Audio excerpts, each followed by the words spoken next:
Hi! I guess by now you're wondering, am I listening to the right podcast? Well, yes, you are. You are listening to I Was Just Overthinking with Z. Since this is an anniversary episode and it's the first episode of the podcast with a guest, I decided to have a special intro jingle that will let you know that this episode has a guest on it. I hope you enjoy.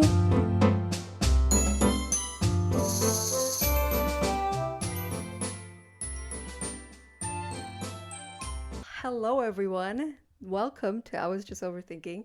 This is your favorite podcast host, Z. Listen, I am sorry. I know it has been a while. Episode 10 has been advertised on my Instagram. It never came out. Listen, I was having some audio issues. I got a mic, so I'm back stronger, better, with better sound quality. I don't know if you can notice at this point, but I am still speaking into my old mic. And it is for a very, very sweet reason. It's because the other good quality mic is going to be recording my very, very special guest. Let me tell you who this is. This is a woman. This is a daughter. She's a sister, a friend, psychology graduate, a traveler, a writer, and an artist and creator of her own life. ALOHAXLifestyle. Hi. Hello. How are you? I'm good, thank you. Thank you for inviting me to this podcast. I've never done a podcast before, so... Listen, you guys, it's been a while. We've been planning this for a couple of months, I would say. Yeah. So happy we're finally here. We're going to be talking about very interesting things today. Episode 10 is part 1 of a series I'll be doing, which is about health and fitness and eating habits. And Kieran, you are the first one in this very series. How does it feel? I feel very special, I'm not going to lie. You are very special, Kieran. Kieran is the first guest on the podcast, so it's very exciting. We're super nervous, but we're here for each other. Yeah. We're vibing, we're active, and let's jump straight into episode 10.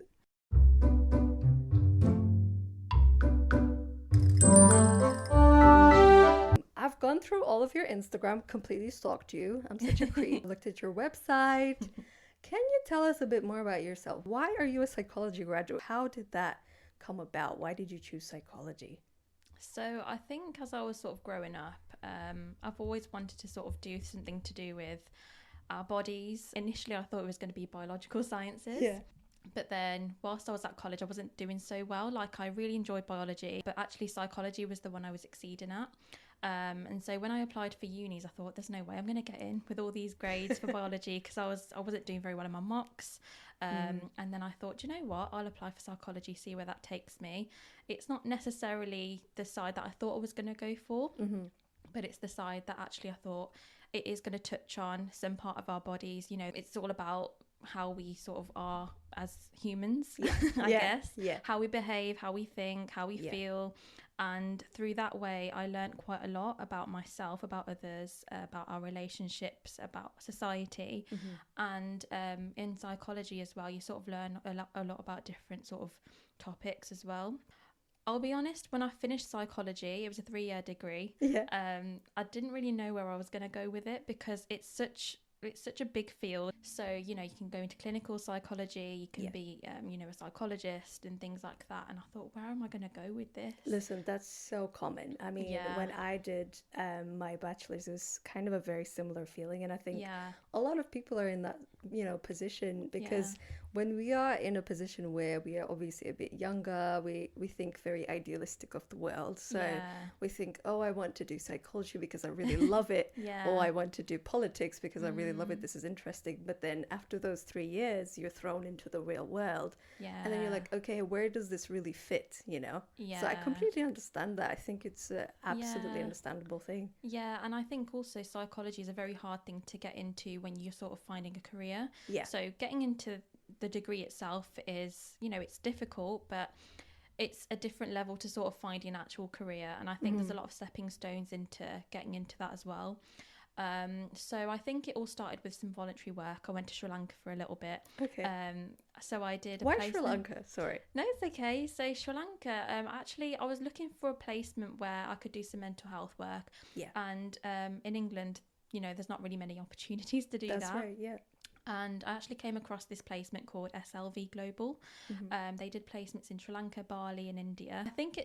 I don't know why Sri Lanka really. I did think of Bali as well. Yeah. But Sri Lanka sort of stood out to me for some reason because it was like Southeast Asia. It's Southeast Asia. I should really know that. Southeast Asia, yeah. Or South Asia, whichever one. Yeah.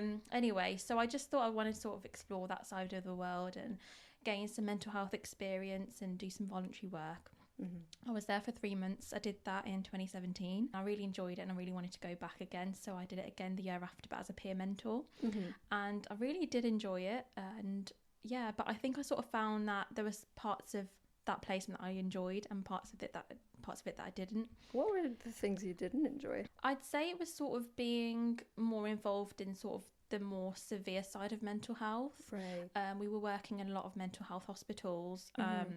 And I guess in that part of the world, Sri Lanka, they sort of see mental health as it's quite a spiritual thing. So it's sort of if you've done bad in your past life, you're going to be experiencing severe mental health issues in today's life. And the way they sort of treat it is quite severe as well. Interesting. So it's very culturally loaded somehow. Yeah. And I think just sort of being exposed to that, I could see that it was quite a difficult thing to sort of do on a day-to-day basis, and I really do applaud people that can do that sort of job. Absolutely. And I think for me, I sort of wanted to be more on the preventative side of mental health, so sort of, helping people before they get worse. And I think that's what led me to, talk more about wellness and preventatives, being a therapist as well, sort of being that listening ear.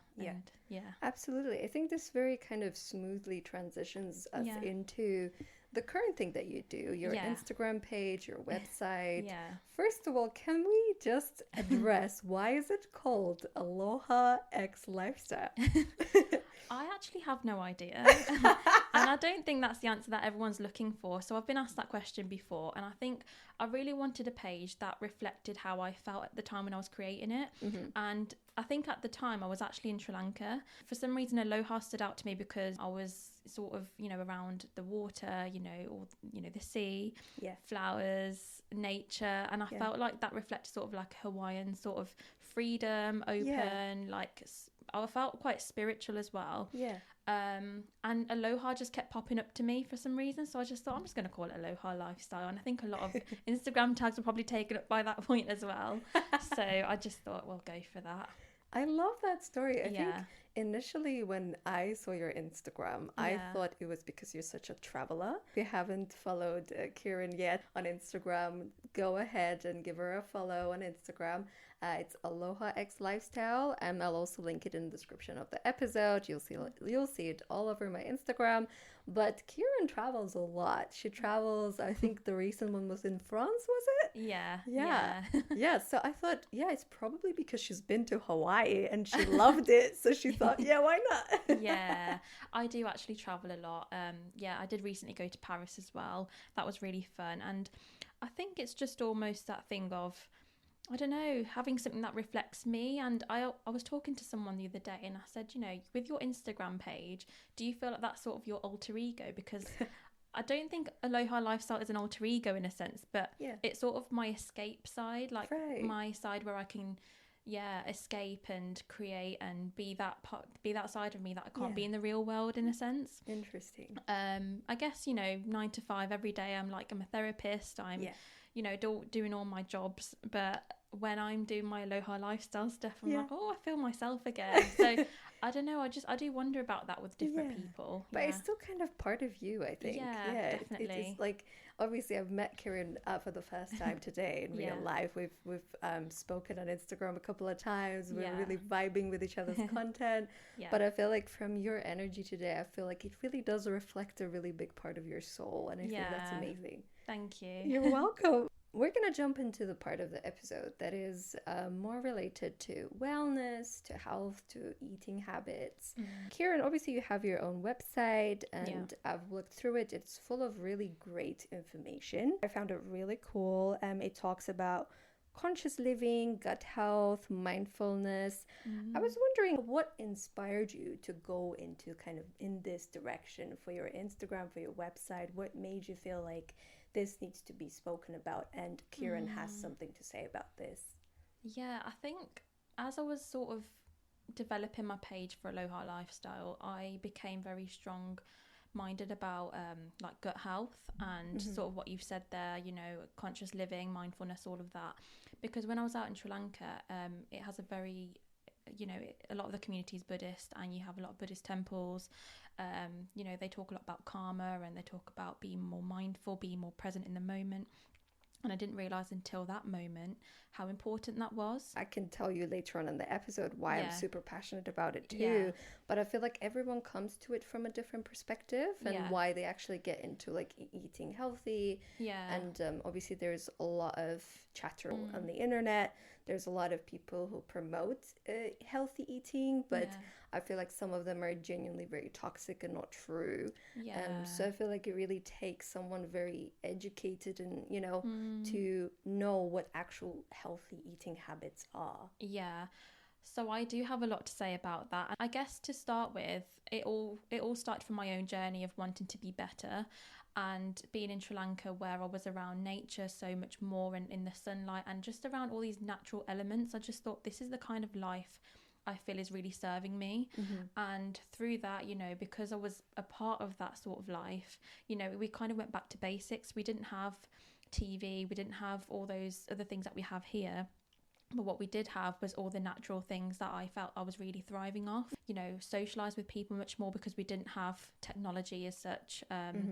We were, you know, working together a lot more. We were, you know, making relationships based off just all the things that we normally should. And then I think when I came back, I thought, you know what, a lot of people should know about our mind, our mindset, and how that has a relationship with the way that we sort of treat ourselves as well. There's something called the gut-brain relationship. I don't know if you've heard of that. I haven't heard, No. So there is a relationship between your gut brain and your brain. Okay. So it's like I think it's called the gut-brain axis. So whatever you eat, if you're eating junk food all the time, naturally your body's going to digest that, and you're going to have a lot of bad bacterium inside, and that's going to create this relationship with your brain because it sends these signals that has all these toxins in there, and those toxins can sort of make your brain release chemicals that can make you feel sort of more low in yourself, a bit more sluggish, that kind of thing. Obviously when you have more natural things like your fruits and vegetables, it creates all these good bacteria, and that helps with your mindset as well because it creates better sort of chemicals in your brain. So that was sort of your inspiration for why you wanted to talk about it, because of your experience in Sri Lanka, and you were kind of thrown into a world where a lot of the things we have, I guess, in the Western countries, it's very, you know, it's very different. And you were thrown into this situation or this environment where you're like, okay, back to basics. This is not really, this is all added stuff I don't really need in my life. I want to care about my health. I want to care about my gut health. Let's talk more about gut health. From my experience, gut health has been a big part of my life because I feel like, especially for women, a lot of our problems or a lot of the things that we experience as women is related to our hormones. I mean, women are very different, I would say, people. Because our whole entire year, our whole entire month is different because we go through different phases and all revolves around our cycles. And I feel like gut health is one of the top things you can take care of in order to facilitate a better cycle. And that's kind of the perspective from which I came into it more. I've always thought that gut health is very important because, as you said, it's like I didn't know about the gut-brain axis, but I was very sure just from an intuitive perspective that whatever you eat, whatever you put in your body, it reflects to your health, it reflects to your, you know, brain function, whatever it is, it reflects to how you feel about yourself even. I think it's literally the simplest things in life sometimes really make sense. It's like you need to treat your body like a temple because whatever you put into it, you will get something out of that. So, and firsthand, I can confirm what you were talking about junk food, let's say. Like I grew up in a family that is very obsessed with eating healthy. Yeah. I would say it wasn't very common. From where I come from, it's like people kind of get by with whatever. They're not really super obsessed with like making food at home. Yeah. But my family specifically, and kudos to my mom and dad if they're listening to this, they really instilled really like very healthy eating habits in me. So growing up, I never had like a craving for junk food. When I tell my friends that like when I was a kid, I didn't even know what like Coke tasted like. I didn't know what chips were, We were very, organic and ate very healthy, and it was never a discussion in our family because it was such a status quo. So because of that, I had very good sort of eating habits. I had really good taste for good food. And I feel like if you come to eating healthy, it's sometimes tough because there is so much information out there. There's so many things out there that talk about eating healthy, about gut health, but it's very sporadic. I would say it's very chaotic. It's tough to focus on what you need to be focusing on. So what would you recommend to someone who's into this? They're like, okay, I really need to make a change in my life. I want to start eating healthy. I want to take care of my gut health because it affects me. What would be your first step? What would you recommend to someone who's kind of a bit lost and they don't know how to approach eating healthy? So I would definitely say my 3 top tips would be to definitely incorporate your greens in the day. I was because I've recently seen a nutritionist. So she also told me to maybe try and have some greens with every meal because your greens will really help you to digest, and they'll release that good bacteria, and that will really help with your digestion. Secondly, drinking plenty of water. I don't think I do a lot of that, I'm not going to lie, but I think definitely water is something that really helps to flush things out. You talked a bit there about hormones, and I'm not a nutritionist. I don't want to sort of call myself up to be one, but I do follow a lot of pages on my Instagram that do help me because I think sort of, this sort of world, we're in a world where a lot of things can influence our hormones. It could be technology, it could be the food we have, it could be the way we think, our stress levels. So I really think that having water and having enough of that really helps to flush anything that needs to be out of our system, so it can really help to release the hormones that we do need, and so it's not sort of recycled in the body. Third one I'd say is just getting enough protein. It doesn't have to be meat, or it can be anything really. It could be plant-based. It could be plant-based, and I think a lot of people don't realize that protein has a really beneficial effect on sort of metabolizing and repairing things that need to be repaired. So again, going back to being a woman, when we have our cycles, we do need a lot of replenishing and iron and a lot of micronutrients there. And I think that's also where your greens come in, is just making sure those things are filled in.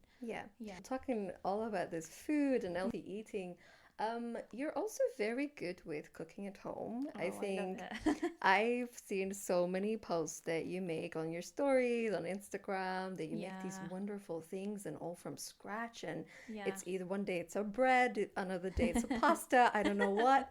And I feel like a lot of people think that eating healthy means that you have to eat super boring, not tasty food. Honestly, if somebody just followed your journey on your Instagram, I think it'd be very, very pertinent that no, of course not. Like anything you post, I feel like, okay, she knows how to cook and she knows how to make it tasty. Like I feel like you can tell from a picture if a thing is tasty. Like sometimes you see all these Instagram food channels and you can tell that they're making it just to kind of, match the trend of like, oh, this is green, this is this.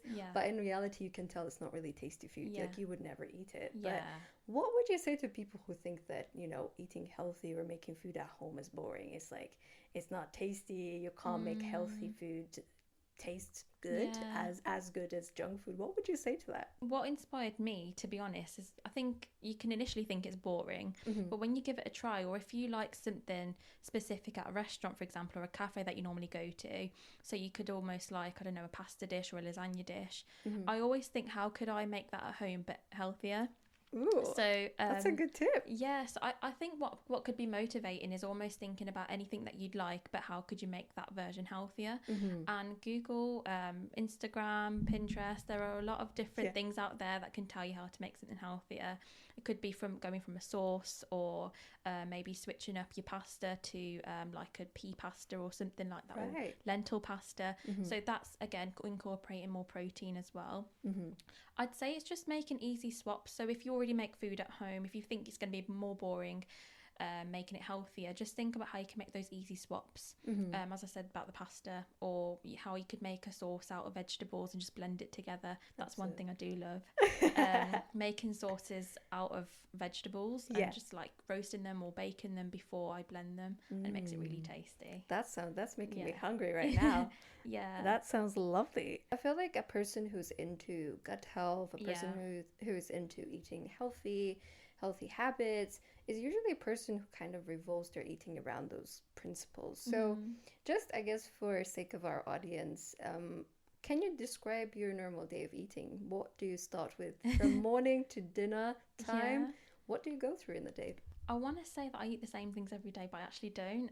But if we sort of go through, let's say, winter time, I'll go through winter and then I'll go through summer, because they are very different types of days. I'm so glad you said that, because I have a lot of comments about seasonal eating, but please continue. Definitely. So if I go through a day in winter, I would probably start a day with porridge in the morning, because, you know, it's quite comforting, it's warm, it's nice. My favourite type of porridge, if you're interested, is pecans, dates and cinnamon. Oh, it's the best thing ever. Ooh. So if you sort of caramelize your dates as well, oh my god, it's the best thing ever. That's making me hungry. And if you want to add a little bit of sweetness, you can add a bit of honey, because it's a natural sweetener. But that is one of my favourites. I also like stewed apples. I don't know if you've had that before. I've heard of it. I've seen some like Instagram reels about it. I'm very curious to make it. So nice. So you just add some apples, cinnamon, cloves, and if you want a little bit of honey. But if the apple is sweet enough, you don't really need it. Is it when you boil the apple, or is it? Yeah, it is right. Okay. You boil the apples and then you just add your spices to your liking, and then once it's all cooked, you can add a little bit of water if you want to, just to help soak up the apples a little bit. But normally they do start to release their own juice. So I really like that. And then I guess lunch times, I prefer to eat something a little bit lighter. I'd say it could be anything from like risotto. My favourite is soups, butternut squash soup, roasted red pepper soup with tomatoes, those sorts of things. And I like to add as many vegetables as I can in those. It really helps to get those micronutrients going. And then dinner times, I prefer to make them a little bit lighter as well. I mean, just because I want to be able to digest it properly and not sort of sit with it all night. And again, that could be anything from like pasta or like a baked dish, for example, like potatoes and things like that. I'd say for summer, it's more like salads. I'll tell you my favourite salad at the moment. It's broccoli, pomegranate, date, mint, and salad leaves as well. And then you can add like your own sort of cheeses and things like that. So that's really nice. I love that. Breakfast, I've sort of gone in the wrong way around this summer plan. But breakfast, I normally go for like avocado, egg, your sort of typical Instagram sort of breakfast. As long as it's tasty, it's good. But I can swap between like protein shakes as well. So like banana, peanut butter, date, that kind of thing. I also like mango shakes, strawberry and peanut butter, banana, that kind of thing. And then my favourite lunches at the moment are stir-fried noodles. But I make the noodles with soba noodles. So I think they're made from soybeans. Right. Yeah. So, and I make that with like, you know, your mushrooms and asparagus and whatever's in the fridge. Kieran, would you say you're a foodie? I would say you're an absolute foodie. What is it? I love it. I don't think I make this variety of foods. I'm obsessed with this. Wow. Yeah. And it's funny because in my partner's house, what we do is we have a little rota of like who's making lunch for that day. So we've also got a recipes chat on WhatsApp. So all the recipes that we've made are on there. So we've got like our favourites and things. Oh my god. So basically it's a modern day cookbook, right? Yeah, it's a basically. WhatsApp chat. Is a modern day cookbook of a girl. That's it. Yeah. We love that. I love that. Oh wow. It's making me really hungry. I've barely had anything today.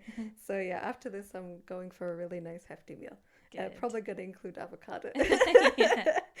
Right, Kieran. Well, this was super helpful. I think just circling back to gut health, because I feel like gut health is a very, very topical thing these days. And I feel like not only women are interested in this, I think men are also interested in this as well. A lot of my friends do struggle with things like IBS and I feel like all these things are like PCOS as well for women. I think a lot of these, conditions are very much related to your gut health. So what would you say is the best thing you can do to address your gut health? Like, what are the things you personally do to look after it? Yeah, I think with your gut health, everyone's symptoms can be different. The first thing I did was sort of notice my symptoms. So like, how often am I going to the toilet? What's my toilet looking like? Right. I know that sounds gross, but these are the things that you should really be paying attention to. As I've seen a nutritionist recently, that's what she wanted me to pay attention to as well. She also wanted me to pay attention to my skin. So your gut health is also heavily related to your skin and how that appears. So if you're getting sort of spots around your face, depending on where your spots are on your face, I think that can also tell what is causing that. So I think that if they're on your chin, it's because of sugar. And I think I've got one here today because I did make a tiramisu last week for Father's Day.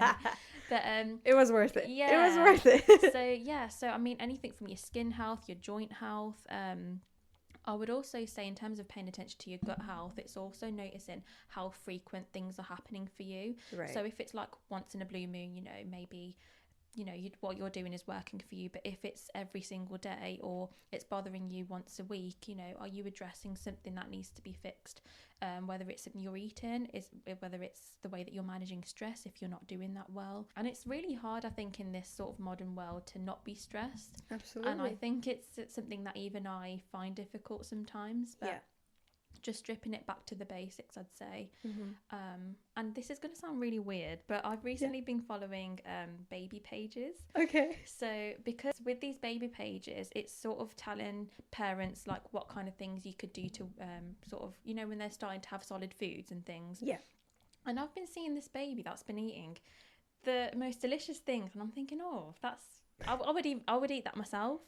So like they'd be having prawn pasta, but they'd blend the prawns. Oh wow. That probably sounds horrible for vegans. Sorry. But even things like broccoli and potato. So like they'd blend that with cheese and then they'd feed that to them. And I'm following these pages purely for the recipes. Oh I'm really here for it. What a hack. So yeah. Wow, I love that. Yeah, wow. Start them early. Start them early, that's it. Oh my goodness. Yeah. Well, I feel like one thing that kind of spoke to me in what you just said is different things that can kind of, make you feel like, okay, this is why I'm having some issues. Yeah. For me personally, I've very recently, like over the last couple of years, I started having some joint issues. And I feel like, again, like whatever is like anything that I feel like your body goes through and it ends up getting inflamed in one way or another. And it could be on your skin, it could be your joints that are inflamed. It could be your, like skin that can be inflamed. It could be your gut that is inflamed. So I feel like all these inflammation type of like conditions, they always kind of made me intuitively feel like it was something about my gut health. Yeah. And I feel like that's what made me kind of get into it very seriously. Yeah. And again, like circling back to what we were saying in the start about having two different types of, diets, like during winter, during summer, I think it really does depend where you live. And it really is highly, dependent on your environment, your lifestyle. So for me, it's like, again, going back to how my family kind of taught me how to eat healthy is very seasonal. And back home in Azerbaijan, we have 4 seasons. Yeah. So it is very specific to things that would usually grow around those times. Yeah. I feel like one of the things I really don't like in the Western civilization is that we have like all year round accessibility to everything. Yeah. And it's sending the wrong signals to our body. Yeah. So if you can eat the same fruit or vegetable all year round, I think the benefit from it is never the same as when it's actually peak season and you're having that. Let's say this, we're obviously midsummer at the moment, and if you're going to have a watermelon, I think it will be the best because we're going into the season where things like watermelon are obviously peaking right now. Yeah. And I feel like naturally if you follow nature's ways, I feel like it always somehow helps you understand your body better. Definitely. So that's how I went into it. Like, Yeah. be it seasonal eating, be Yeah. it, you know, taking care of my body, my eating habits, to take care of my inflammations in my body I would experience, be it my joints or whatever. Yeah. So my perspective was very kind of, you know, it was very from problems I experienced, and I started seeing that, look, I don't want to have the same thing all year round. Like, it doesn't make sense, because at the same time, when seasons are changing, your body needs different things. So it wants to consume, let's say when it's winter, it wants to consume more fats because it's cold, and your body is, you know, consuming that and you know, using your energy up much quicker. Now we're midsummer, I barely want to eat anything because it's so hot, you know. So it's like, I feel like, to me, and I feel like it's something that you always reflect on your website, on your Instagram, listen to your body. I feel like that's the messaging that I always hear from you as well, and I think it's incredibly important. I don't like when people are being sent messages about do this and this is how you'll lose weight, this is how you'll eat healthy, this is how, you know, I don't think it's true. What's the phrase? Not one size fits all. Not exactly, not one size fits all. I think it really depends on a lot of things. It's like, it can go so far, be it your, you know, your DNA, it could be your environment, it could be anything, your lifestyle, or what you know, do every day, what you do as your job. So it's so personal, and I feel like all we can do is try our best and try to listen to our bodies and do what we feel like is the right thing to do for our bodies. What would you say is a takeaway from this episode? This was absolutely lovely, Karen. I'm obsessed with this episode. I can't wait to edit it and post it ASAP. But what would you say is your message to our audience? What is that one thing you want them to take away from this episode? I think pay attention to your body. Try and be as intuitive as possible. So whatever your body may be telling you, whether it's, you know, flare-ups on your skin or, you know, your symptoms with your gut health, just try and pay attention to it as much as possible. And try and be as mindful as possible in everything that you do, you know, what you eat, who you're talking to, what kind of things you're talking about, because all these things will impact your mindset, you know, and it really does impact your gut health as well. So really, just try and be as mindful as possible. Absolutely. No, I love that message. Kieran, well, this was an amazing episode. Thank you so much for being on the episode, making it all the way to me. I really appreciate it. I'm pretty sure our audience will absolutely love it. Thank you so much for joining me today. And I hope all of the people who are listening to it took something away from it, found it interesting. Let me know what you thought of the episode. Go give Kieran a follow. Her Instagram will be linked down in the episode description, and it will be all over my Instagram. With all due love, thank you so much, everyone, and I'll see you on the next episode. Thank you.